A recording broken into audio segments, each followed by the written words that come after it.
Hello friends, welcome T class online academy. டிஎன்பிசியோட group one எக்ஸாம்ஸ்க்கான MCQ solve பண்ணியிருக்கோம். So இன்றைக்குள்ள கொஷின்ஸ் பார்ப்போம். First question, what is the name of the new relay satellite series to be launched by the Indian space organisation? இந்திய விண்வெளி ஆராய்ச்சி அமைப்பு இஸ்ரோவால் தொடங்கப்பட உள்ள புதிய ரிலே செயற்கைக்கோள் தொடரின் பெயர் என்ன அப்படின்னு கேட்குறாங்க. ஸோ இதோட பெயர் என்னென்னு பார்த்தீங்கன்னா இந்தியன் ரிலே சேட்டலைட் சிஸ்டம். அதாவது என்னென்னு பார்த்தீங்கன்னா இந்தியன் ரிலே சேட்டலைட் சிஸ்டம் இதான் வந்து இதோட பெயர். எதுக்காக இது வந்து ஆரம்பிக்கிறாங்க அப்படின்னு நம்ம தெரிஞ்சுக்கணும்.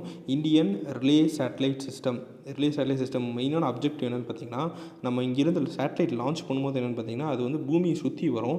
அப்படிங்கும்போது எப்பொழுதுமே வந்து கிரவுண்ட் ஸ்டேஷன் ஃபார் எக்ஸாம்பிள் இங்கே தான் இருக்குன்னு வைங்களேன். ஆனால் சேட்டலைட் வந்து எப்பொழுதுமே இதுக்கு மேலேயே பறந்துட்டு இருக்க முடியாது. ஸோ சேட்டலைட் வந்து இந்த பக்கம் போனாலும் அதனால் என்ன பண்ண முடியும்னா வந்து டேட்டாவை அனுப்ப முடியும். அப்படி கிரவுண்ட் ஸ்டேஷன் மாறி அது போகும்போது டேட்டா வந்து பூமி வந்து ஒரு ஜியாய்ட் ஷேப்பில் இருக்கனால அதனால் வந்து டேட்டாவை ரிசீவ் பண்ண முடியாது. அப்படிங்கும்போது இந்த ரிலே சேட்டலைட் என்ன பண்ணுன்னா, இது வந்து இங்கே இருக்குது இந்த சேட்டலைட் வந்து இந்த சேட்டலைட்டுக்கு அனுப்பும். ஸோ இந்த சேட்டலைட்டுக்கு அனுப்பும். அப்போ இது வந்து என்னென்னா கிரவுண்ட் ஸ்டேஷனுக்கு அனுப்பும். ஸோ என்னென்னா பூமியோட எந்த பகுதியில் இருந்தாலும் நம்ம கிரவுண்ட் ஸ்டேஷன் ஃபார் எக்ஸாம்பிள் பெங்களூரில் இருக்க கிரவுண்ட் ஸ்டேஷன் வந்து இந்த ரிலே சேட்டலைட் மூலிமா நீங்கள் அனுப்பின சேட்டலைட்டை வந்து கனெக்ட் பண்ண முடியும். அதுக்காக இந்த இந்தியன் டேட்டா ரிலே சேட்டலைட் இந்த பேர் என்ன பார்த்தீங்கன்னா Indian data relay satellite system வந்து லான்ச் பண்ணியிருக்கோம். IDRSS அப்படின்னு சொல்கிறாங்க, Indian data relay satellite system. So இது எதுக்காக மெயினாக அனுப்புகிறாங்கன்னு பார்த்தீங்கன்னா 2020 பார்த்தீங்கன்னா இதில் அனுப்ப போகிறாங்க. ஃபஸ்ட்டு ஒரு 2 சேட்டலைட் அனுப்ப போகிறாங்க. இது எதுக்கான்னு பார்த்தீங்கன்னா நம்ம வந்து 2022 ககன்யான் மிஷன், அதாவது ஹியூமன்ஸை வந்து ஸ்பேஸுக்கு அனுப்ப போகிறோம். அப்படி அனுப்பும் போது வந்து எனி டைம் வந்து நம்மளால் காண்டாக்ட் பண்ண முடியணும். அப்படிங்கும்போது கிரவுண்ட் ஸ்டேஷன்லேருந்து காண்டாக்ட் பண்ண முடியணும், பெங்களூர்லேருந்து காண்டாக்ட் பண்ணணும்னா இந்த மாதிரி ரிலே சேட்டலைட் இருந்தால் மட்டும் தான் நம்மளுக்கு கம்யூனிகேஷன் பாசிபிளாக இருக்கும். ஸோ அதுக்காக அதை அனுப்புகிறாங்க. ஸோ இதோட நேம் என்னென்னு பார்த்தீங்கன்னா Indian data relay satellite system. Next, the Farmers Innovation Fund which was seen in the news is proposed to be set up by which organization? செய்திகளில் காணப்பட்ட உழவர் கண்டுபிடிப்பு நிதி எந்த அமைப்பால் அமைக்கப்பட திட்டமிட்டுள்ளது அப்படின்னு கேட்குறாங்க. ஸோ எந்த அமைப்பு பார்த்தீங்கன்னா Indian council of agriculture research. இவங்க தான் வந்து இதை பண்ணுறாங்க. இவங்க எதுக்காக இது பண்ணுறாங்க அப்படின்னு பார்த்தீங்கன்னா ஃபார்மர்ஸ் இன்னோவேஷன் ஃபண்ட் எதுக்காக இது பண்ணுறான்னு பார்த்தீங்கன்னா ஃபார்மர்ஸுக்கும் நிறைய இன்னோவேட்டிவாக அவங்க கண்டுபிடிக்கணும், அதேமாதிரி அவங்க கண்டுபிடிச்சதை பேட்டன்ட் வாங்கணும் அப்படிங்கிறதுக்காக இது பண்ணுறாங்க. ஸோ இது வந்து பார்த்தீங்கன்னா நேஷனல் சயின்ஸ் காங்கிரஸில் தான் இது வந்து மியூட் பண்ணியிருக்காங்க, இது மாதிரி பண்ணணும் அப்படிங்கிறதுக்காக. ஸோ இது எங்கே எஸ்டாப்ளிஷ் பண்ண போகிறாங்க? நியூ டெல்லியில் எஸ்டாப்ளிஷ் பண்ண போகிறாங்க. இதனால் என்னென்னா ஃபார்மர்ஸ் வந்து புதுசாக கண்டுபிடிப்பாங்க, அதேமாதிரி அவங்க புதுசாக கண்டுபிடிச்சதை அத்தன்டிகேட் பண்ணுறதும் வந்து இவங்க பண்ண போகிறாங்க. அதான் வந்து ஃபார்மர்ஸ் இன்னோவேஷன் ஃபண்டோட மெயினான objective. Next, recently Supreme Court of India has asked the center to consider deployment of which force to guard various courts of India? அண்மையில் இந்தியாவின் பல்வேறு நீதிமன்றங்களை பாதுகாக்க எந்த பாதுகாப்பு துறை பயன்படுத்துவது குறித்து பரிசீலிக்குமாறு இந்திய உச்சநீதிமன்றம் மத்திய அரசாங்கத்தை கேட்டுள்ளது அப்படின்னு கேட்குறவங்க. ஸோ எந்த ஃபோர்ஸ் அப்படின்னு பார்த்தீங்கன்னா central Industrial Security force. So இது எதுக்கு இதை வந்து எஸ்டாப்ளிஷ் பண்ண மெயினான அப்ஜெக்டிவ் என்னன்னா, சென்ட்ரல் இண்டஸ்ட்ரியல் செக்யூரிட்டி ஃபோர்ஸ் வந்து இந்தியாவில் இருக்க மெயினான கவர்மெண்ட் இன்ஸ்டிடியூஷன், அப்புறம் பார்த்தீங்கன்னா பப்ளிக் செக்டார் யூனிட்ஸ் இதெல்லாம் வந்து பாதுகாக்கணும் அப்படிங்காத இதை வந்து அமைக்கிறாங்க. சென்ட்ரல் இண்டஸ்ட்ரியல் செக்யூரிட்டி ஃபோர்ஸ் இது மினிஸ்ட்ரி ஆஃப் ஹோம் அஃபேர்ஸ் கீழே வருது. சரிங்களா, பேராமிலிட்டரி ஃபோர்ஸில் மினிஸ்ட்ரி ஆஃப் ஹோம் அஃபேர்ஸ் கீழே வருது. இவங்க தான் வந்து மெயினான ஃபார் எக்ஸாம்பிள் பெல் அந்த மாதிரி வந்து iron and Steeles company, so இந்த மாதிரி வந்து எல்லா மெயினான இண்டஸ்ட்ரீஸையும் இவங்க தான் ப்ரொடெக்ட் பண்ணிட்டு இருக்காங்க. ஸோ சுப்ரீம் கோர்ட் என்ன சொல்லியிருக்காங்கன்னா இந்த ஃபோர்ஸை வந்து எல்லா கோர்ட்ஸையும் ப்ரொடெக்ட் பண்ணணும் அப்படின்னு சொல்லியிருக்காங்க. இதில் நோட் பண்ண வேண்டிய விஷயம்னா நம்ம சென்னை ஹைகோர்ட் வந்து ஆல்ரெடி பார்த்தீங்கன்னா 2015 சென்ட்ரல் இண்டஸ்ட்ரியல் செக்யூரிட்டி ஃபோர்ஸ் தான் வந்து அவங்களுக்கு வந்து பாதுகாப்பு கொடுத்துட்ருக்காங்க. இதை வந்து நோட் பண்ண வேண்டிய விஷயம். Next, Arabian Sea on India's west coast saw a 400% rise in cyclones, a record that is repeated only after 1902. Which 5 cyclones hit Arabian Sea in 2019? இந்தியாவின் மேற்கு கடற்கரையில் அரேபிய கடல் 400% சூறாவளிகளை கண்டது. இது ஒரு பதிவுதான் 1902. 2019 அரேபிய கடலை தாக்கிய 5 சூறாவளிகள் எது அப்படின்னு கேட்குறாங்க. ஸோ எந்த சூறாவளின்னு பார்த்தீங்கன்னா வாயு, ஹிகா, கயார், மகா அண்டு பவன். ஸோ இது பார்த்தீங்கன்னா இந்த அஞ்சு சைக்ளோன்னு பார்த்தீங்கன்னா அரேபியன் சி, இங்கே இருக்க அரேபியன் சீயில் வந்து தாக்கியிருக்கு. ஸோ இது எதுக்காக இது நியூஸில் வந்திருக்குன்னு பார்த்தீங்கன்னா மோஸ்ட்லி பார்த்தீங்கன்னா சைக்ளோன்ஸ் வந்து அரேபியன் சீயில் ஃபார்ம் ஆகுது, பே ஆஃப் பெங்காலில் தான் ஃபார்ம் ஆகும். இது காரணம் வந்து ட்ரேட் விண்ட்ஸ் அப்படின்னு சொல்லுவாங்க. ஸோ இதில் பார்த்தீங்கன்னா வந்து அரேபியன் சீயில் இந்த வருஷம் பார்த்தீங்கன்னா இந்த 1 2 3 4 5 சைக்ளோன்ஸ் ஃபார்ம் ஆகிருக்கு. எப்பவுமே ஒரு சைக்ளோன் ஃபார்ம் ஆகிற இடத்துல இப்போ 5 சைக்ளோன்ஸ் ஃபார்ம் ஆகிருக்கிறதா மிகப்பெரிய ஆச்சரியம். ஸோ பே ஆஃப் பெங்காலில் தான் அதிகமான சைக்ளோன் ஃபார்ம் ஆகும். ஆனால் இந்த தடவை பார்த்தீங்கன்னா எப்போ 5 ஃபார்ம் ஆகும். ஆனால் இந்த தடவை பார்த்தீங்கன்னா பபூக், ஃபானி அண்ட் புல்புல் இது 3 தான் வந்து என்ன பார்த்தீங்கன்னா பே ஆஃப் பெங்காலில் ஃபார்ம் ஆன சைக்ளோன்ஸ். ஸோ ரொம்ப முக்கியமான விஷயம், எந்தெந்த சைக்ளோன் அரேபியன் சீயில் ஃபார்ம் ஆகிருக்கு, எந்தெந்த சைக்ளோன் வந்து உங்களுக்கு வந்து பே ஆஃப் பெங்காலில் ஃபார்ம் ஆகிருக்கு அப்படிங்கிறத நீங்கள் ஞாபகம் வச்சுக்கணும். Next, the Northeast Natural Gas Pipeline Grid is being implemented by a joint venture of 5 Indian central public sector undertaking. What is the name of the joint sector firm? வடகிழக்கு இயற்கை எரிவாயு குழாய் கட்டம் 5 இந்திய மத்திய பொதுத்துறை 5 பொதுத்துறை நிறுவனங்களால் கூட்டு முயற்சியால் செயல்படுத்தப்படுகிறது. இந்த கூட்டு நிறுவனத்தின் பெயர் என்ன அப்படின்னு கேட்குறாங்க. ஸோ இந்த நிறுவனத்தின் பெயர் என்னன்னு பார்த்தீங்கன்னா Indradhanush gas grid limited. So north eastern ஸ்டேட்ஸுக்கு வந்து பைப்டு குக்கிங் கேஸ், அப்புறம் பார்த்தீங்கன்னா natural gas, compress natural gases, அதுக்கப்புறம் பார்த்தீங்கன்னா இது இண்டஸ்ட்ரீஸ்க்கெல்லாம் யூஸ் பண்ணுறது. அதேமாதிரி ஹோம்ஸ் அண்ட் இண்டஸ்ட்ரீஸ் அவங்களுக்கு வந்து இது பண்ணணும் அப்படிங்காத இந்த ப்ராஜெக்ட் வந்து லான்ச் பண்ணியிருக்காங்க கவர்மெண்ட் ஆஃப் இந்தியா. ஸோ இதில் பார்த்தீங்கன்னா 5 பொதுத்துறை நிறுவனங்கள் பப்ளிக் செக்டார் யூனிட் சேர்ந்து ஒரு ஜாயிண்ட்டாக ஒரு இது பண்ணியிருக்காங்க. அதான் Indradhanush gas grid limited. So இந்த 5 நிறுவனங்கள் பார்த்தீங்கன்னா GAIL, IOCL, ONGC, oil and NRL. So இவங்கெல்லாம் பண்ணியிருக்காங்க. இது வந்து 1656, அதாவது நார்த் ஈஸ்டர்ன் இந்தியாவில் இருக்க எல்லா ஸ்டேட்டு 8 ஸ்டேட்டு இது கனெக்ட் பண்ண போகுது. ஸோ அது மூலிமா எல்லாத்துக்குமே வந்து பைப்டு நேச்சுரல் குக்கிங் கேஸஸ் வந்து கிடைக்க போகுது. இது மூலிமா என்னென்னா அவங்களோட கோல், அதுக்கப்புறம் பார்த்தீங்கன்னா அவங்களுக்கு தேவையான இண்டஸ்ட்ரியல் நீட்ஸு, குக்கிங் கேஸஸ் எல்லாமே வந்து சாட்டிஸ்ஃபை பண்ண முடியும் அப்படிங்கிறது இதோட main objective. Next, which state is to conduct a dedicated state level Adalat for LGBT சமூகத்திற்காக பிரத்யேக மாநில அளவிலான அதாலத் நடத்த எந்த மாநில அரசு முடிவு செய்துள்ளது? ஸோ எந்த மாநில அரசு முடிவு செய்தது பார்த்தீங்கன்னா கேரளா முடிவு செய்ததுக்கு. அதாலத் அப்படின்னா என்னென்னு பார்த்தீங்கன்னா ஆல்டர்னேட் டிஸ்பியூட் சிஸ்டம். அதாவது என்ன பார்த்தீங்கன்னா கோர்ட்டுக்கு போகாமல் ஒரு சுமூகமாக முடிக்கக்கூடிய, கோர்ட்டுக்கு வெளியே சுமூகமாக முடிக்க முடியுது தான் அது வந்து லோக் அதாலத் சொல்லுவாங்க. மக்கள் தீர்ப்பு ஆல்டர்னேட் டிஸ்பியூட் சிஸ்டம் அப்படின்னு சொல்லுவாங்க.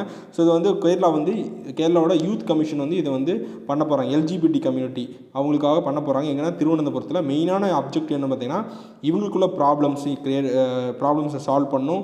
அதே மாதிரி இவங்களை என்கரேஜ் பண்ணணும். இந்த கம்யூனிட்டி என்கரேஜ் பண்ணி அவங்களையும் வந்து கொண்டு போகணும் அப்படிங்கிறதான் வந்து இதோட மெயினான ஆப்ஜெக்டிவ்.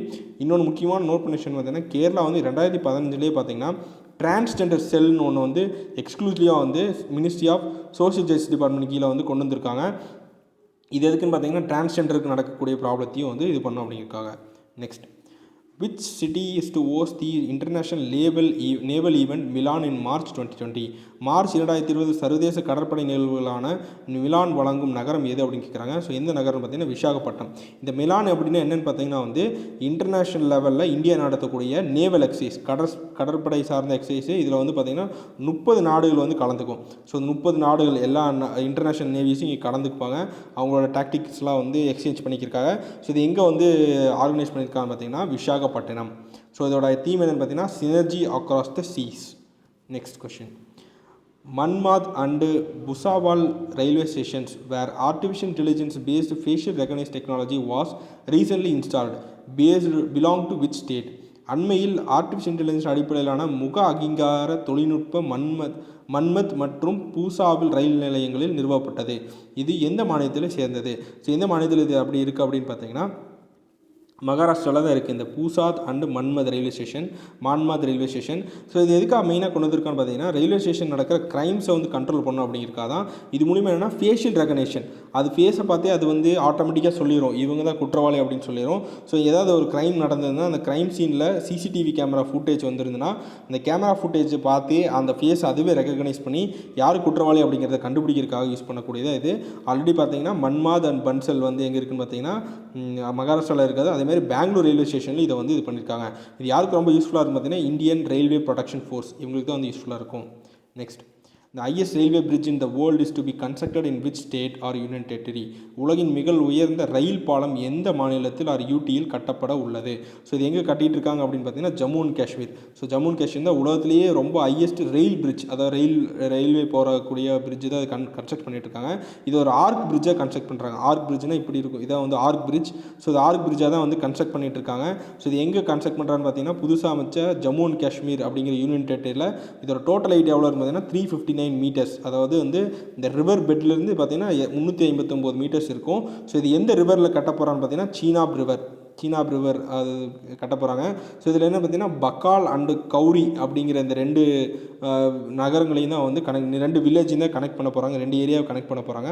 இது ரொம்ப முக்கியமாக நோட் பண்ணிச்சுன்னா, இதுக்கு முன்னாடி இருக்க ஹையஸ்ட் ரயில்வே பிரிட்ஜ் எங்கே இருக்குது பார்த்தீங்கன்னா பைப்பன் ரிவர் ஷூபாய் ரயில்வே பிரிட்ஜ் எங்கே இருக்குன்னா சைனா இருக்குது. இதை விட இப்போ நம்ம கட்ட போகிறது வந்து ஹையஸ்ட். ஸோ இது எவ்வளோ இருக்குன்னு பார்த்தீங்கன்னா 359 மீட்டர்ஸ் வந்து இருக்க போகுது.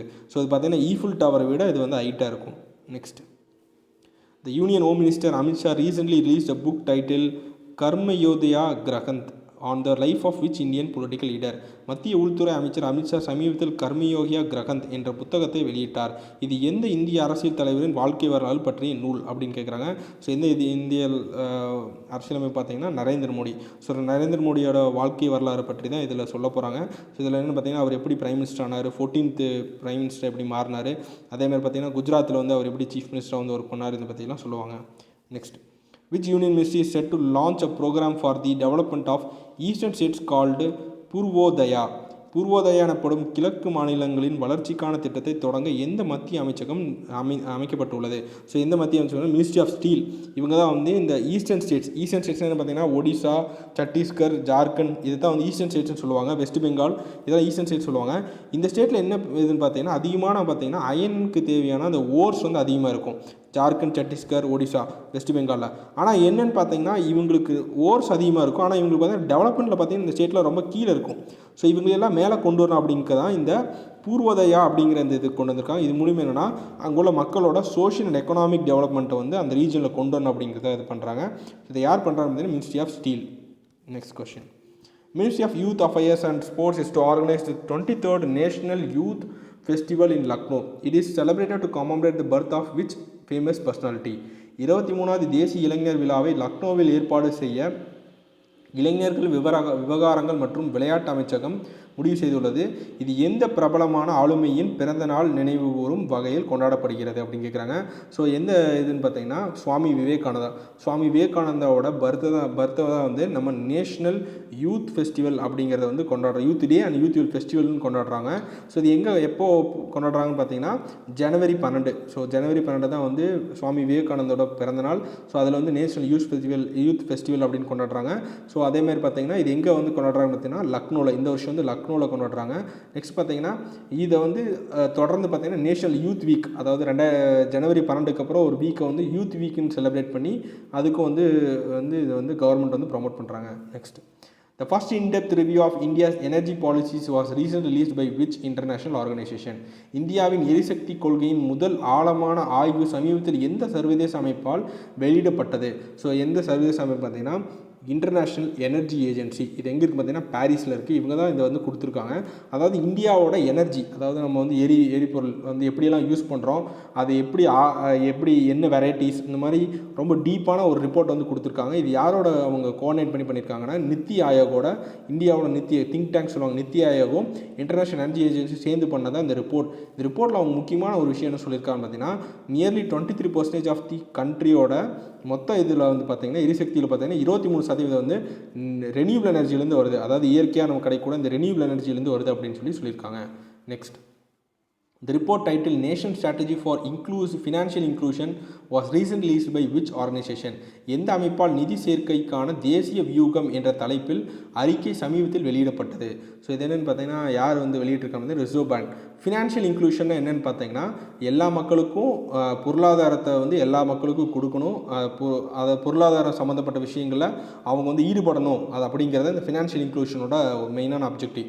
இதுக்காக தான் நான் பார்த்தீங்கன்னா ஜன்தன் யோஜனாங்கிறத வந்து ஆரம்பித்தாங்க 2014 மோடி கவர்மெண்ட். ஸோ அதில் வந்து ஃபினான்ஷியல் இன்க்ளூஷன் என்னென்னு பார்த்தீங்கன்னா எல்லாத்துக்குமே வந்து பேங்க் சம்மந்தப்பட்ட விஷயங்கள் வந்து அவங்களுக்கு வந்து கிடைக்கணும் அப்படிங்கிறத இது. ஸோ இதில் இவங்க என்ன சஜஷன் பண்ணியிருக்காங்கன்னா இந்த ரிப்போர்ட்டில் ஆர்பிஐ கொடுத்த இந்த ரிப்போர்ட்டில் என்ன சஜஷன் பண்ணியிருக்காங்கன்னா நிறைய பேங்க்ஸ் வந்து ஹில் ஸ்டேஷன்ஸ்லேயும் வில்லேஜஸ்லேயும் இது பண்ணணும், அதாவது வந்து கொண்டு வரணும்னு சொல்லியிருக்காங்க. அதேமாதிரி பார்த்திங்கன்னா டிஜிட்டல் பேங்கிங் வந்து ப்ரைஸ் ஷாப், அதாவது வந்து நியாய விலை கடை அப்படின்னு சொல்லுவாங்க, பிடிஎஸ் அப்படின்னு சொல்லுவாங்க, பப்ளிக் டிஸ்ட்ரிபியூஷன் சிஸ்டம்லேயும் இந்த மாதிரி வந்து டிஜிட்டல் பேங்கிங்க்கு வந்து நம்ம வந்து முயற்சிகள் எடுக்குன்னு சொல்லியிருக்காங்க. இன்னொன்று முக்கியமான விஷயம் என்ன சொல்லியிருக்காங்கன்னா பப்ளிக் கிரெடிட் ரெஜிஸ்ட்ரி. இது என்னென்னு பார்த்தீங்கன்னா ஒருத்தருக்கு கடன் கொடுக்கணும்னா இந்த பப்ளிக் கிரெடிட் ரெஜிஸ்ட்ரேஷனில் அவர் எப்படியெல்லாம் கடன் வாங்கியிருக்காரு முன்னாடி அப்படிங்கிறத ரெக்கார்ட் பண்ணக்கூடியதை இந்த பப்ளிக் கிரெடிட் ரெஜிஸ்ட்ரி. இதையும் வந்து ஃபுல்லாக வந்து 2022க்குள்ளார கொண்டு வரணும் அப்படிங்கிறத பற்றி இவங்க சொல்லியிருக்காங்க.